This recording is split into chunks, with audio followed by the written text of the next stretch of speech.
The Syrian regime says it will allow aid into the rebel-held village of Madaya in southwestern Syria.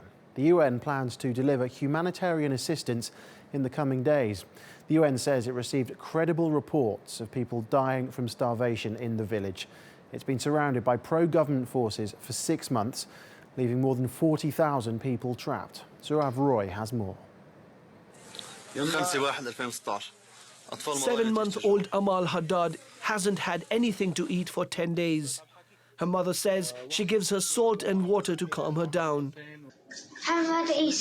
And this boy hasn't had a morsel of food in the last 7 days.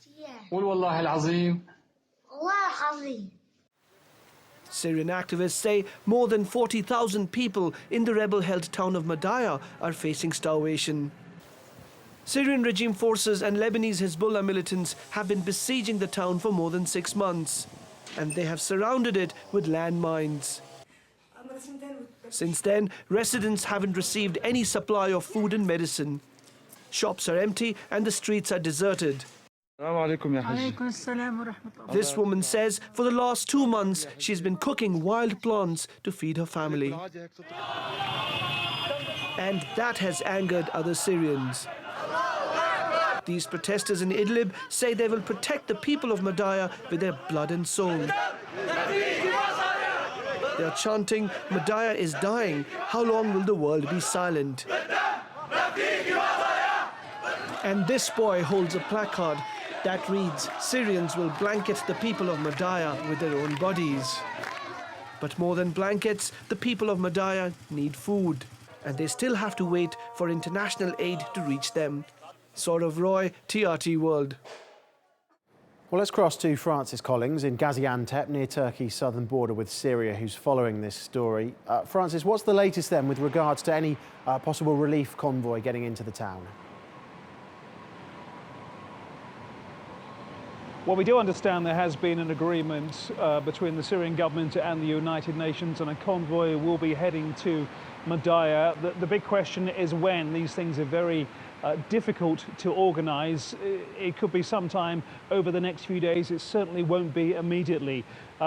Contacts on the ground in Damascus who are part of the relief say that, of course, we have to bear in mind that there are many people across Syria, some 400,000, who are in inaccessible areas. They don't know exactly what's going on in Madaya until they get there. The last relief convoy was back in October. That was of some 25 trucks. They plan for the next one over the next few days to be of 65 trucks. This is a convoy which is going to be jointly led by the United Nations, the ICRC, the International Red Cross, and also the Syrian Red Crescent. But I think the increase in the number of relief trucks in the new convoy is an indication of just how desperate the situation has become. So how has the situation come about then? Is it simply down to the siege by the Syrian regime?